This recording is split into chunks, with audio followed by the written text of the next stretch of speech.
Good morning, everyone. Well, today I am sitting in front of my raised beds that I have planted these beautiful tulips in, and it's just gorgeous out here. Sadly, our temperatures are in the high 80s, and tulips really don't like that kind of heat. So they're flowering much quicker than they should, and they're not probably going to make it till Easter. But I had grandkids over here this weekend. I took all these pretend Easter pictures, so it's okay if they don't make it. And I have a girlfriend get together in front of the tulips in about a week, and so they'll still be here then. But this is purely an extravagance. I am always a strong promoter of native plants, water-wise plants, drought-tolerant plants. Well, tulips are none of those. This is just something really fun that I love, and this is my 4th year to plant these raised beds in tulips, and I still just love them. It's just a fun little extravagance that I enjoy. So I thought I'd just give you a little peek. Let's take a look. So let's look at the raised bed from afar. You can see it has 3 sections, and in each section I have early bloomers, medium bloomers, and late bloomers. And so we still have some down low that hopefully will come up, closer to Easter. But all of these are blooming much quicker than expected. And what you do after they've bloomed, like these 2 are spent, but I'm going to leave them there for a few more days. But when I'm ready, I'll just clip the tops off, and the green will still help to fill the garden beds, and they will lend some beauty. And I've got this old statue of Peter Rabbit here. He's much loved in our family, and he appears every Easter. And this bench is such a nice little addition. My son thought that would be fun to add that to the raised bed. So I sit here with a grandkid on each side and read them stories in amongst the tulips, and it's just magical. I love. One of the easiest things to have in your native Texas garden is these purple bearded iris. I have never ever raised anything easier. So hopefully you have a friend that has some of these growing wild in their front yard. Take a couple shovels full, plant them in your garden, and they spread. And right about first part of March, late February, you get these beauties, and they're huge. Look at these things. They're the size of my hand.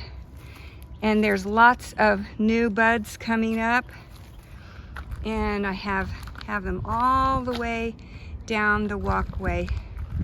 And there's daylilies, another super easy thing to plant. These are the daffodils. They are spent, but you leave the green leaves until they are completely brown, because they are feeding the new bulbs. But these bearded iris are just so much fun and so pretty. I just absolutely love them. So spring is here in late February. So when you walk down the pathways, you can see that we've gone ahead and chopped down all of the dead brown limbs off of all of my perennials. They're all still very much alive, but we took them down quite far. This was Thryallis. This gets about 5 feet tall, and this was a salvia, and then another Thryallis. So they just do a beautiful job of filling this big space, this big garden space here. You can see it's already flushed out with plenty of green. So in another month, they'll be 2 feet tall, and then up to there 5 feet tall. It's just beautiful over here. And then as we continue walking down, we took down all of the dormant stems from this side. So this was a Thryallis, and there are signs of greenery all in here. So it won't be long and it will be sprouting up all over the place. And this was a muley grass. We gave it a nice haircut. And this was my beautiful Russian sage. And it's already flushing out. So exciting. Springtime is such a fun time. So I have some new things I planted in September, and they made it through our mild winter. The first one I wanted to show you is this rock rose. And she is just flushed out. She's looking great. It'll get about 2 feet tall, maybe 3 feet tall, and have those pretty pink rosettes all over it. So this is really fun to have. This is a perennial. It doesn't mind our alkaline soil. It can take the intense sun and drought. So I am really excited about these, and I plan to plant more. So another great native Texas plant is the Aster, the fall Aster. And this one is a late summer bloomer, but it is going to still have a lot of nice green for a while. I'm just trimming off some of this dead that got nipped by our very mild winter, which is so fun to say, because the 2 winters prior were horrible. We had apocalyptic winters that just about took everything out. But I think it's just time that we had a mild winter and that we can get some new things growing. So anyway, this fall Aster is going to get about 2 feet tall, and in the late summer it'll be covered with beautiful purple flowers. So very excited to see that. And I have several of those planted in this garden.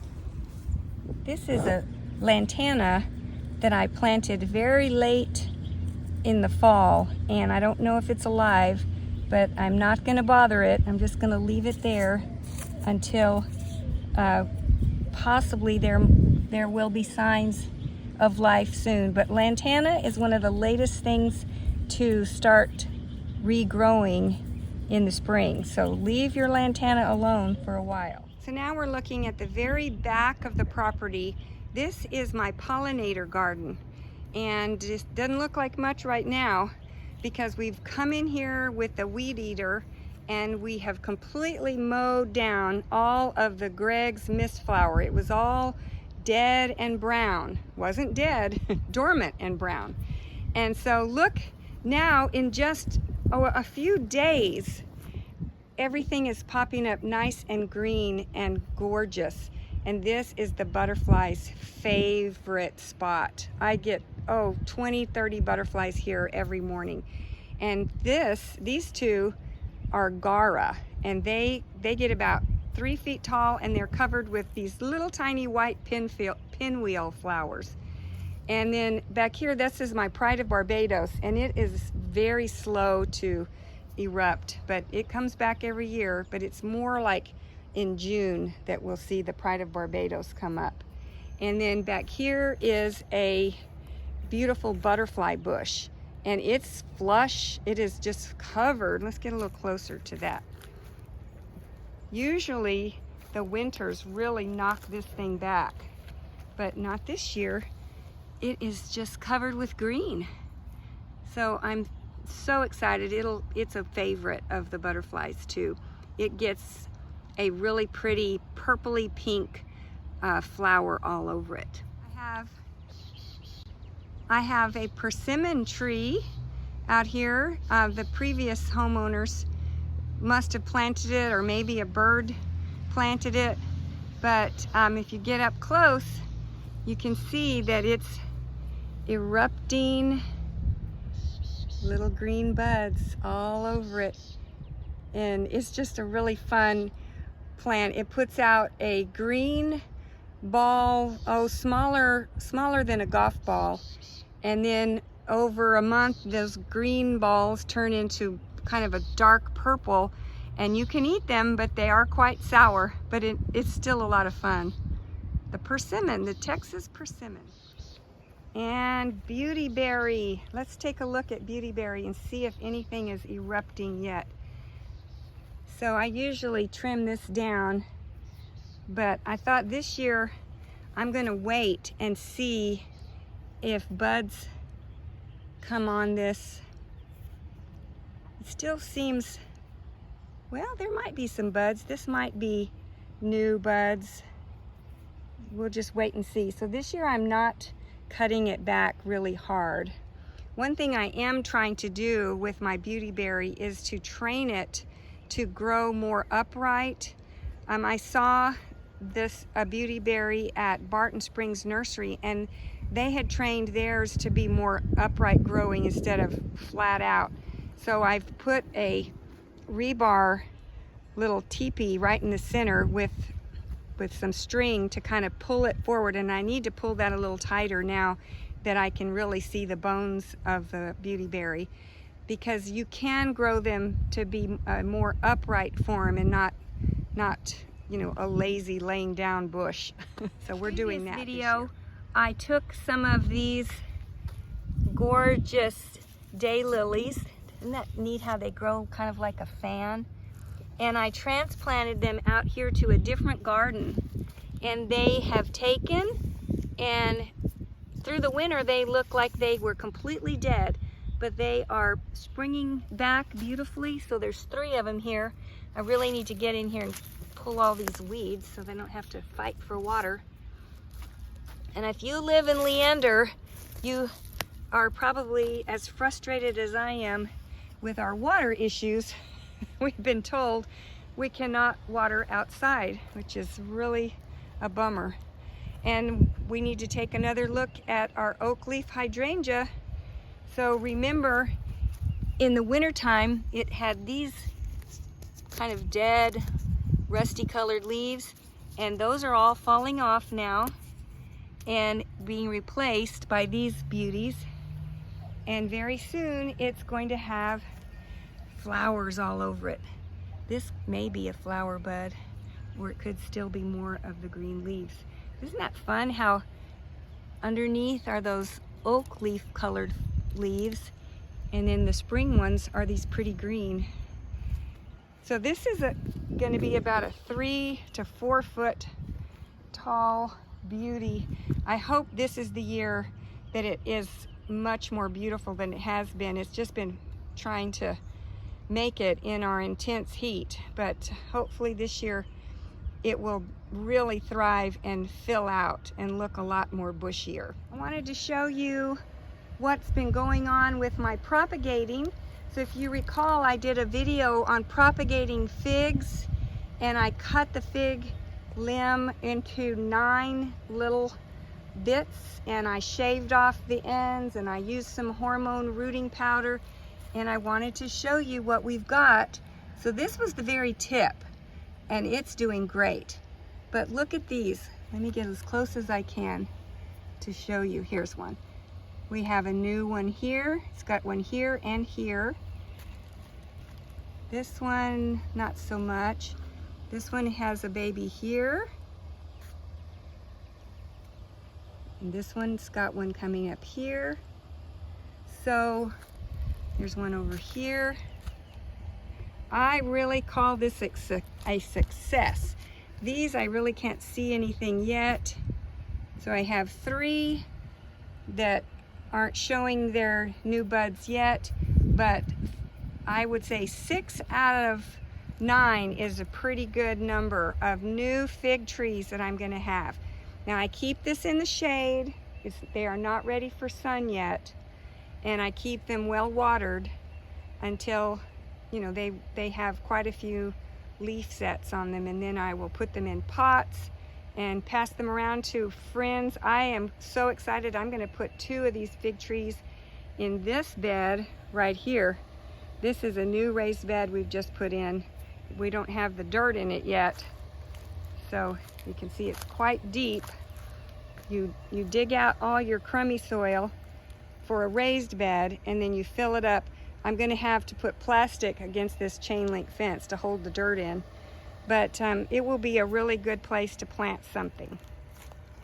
Fig trees. So thank you so much for watching my video today.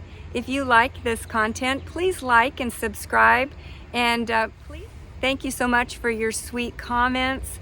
I really appreciate all of you continuing to watch and ask questions and follow me, and that is building a wonderful community here. We have a special situation here in this part of Texas, and I've been gardening here for quite a while, and I do have some tips and tricks on how to have beautiful gardens in these tough situations.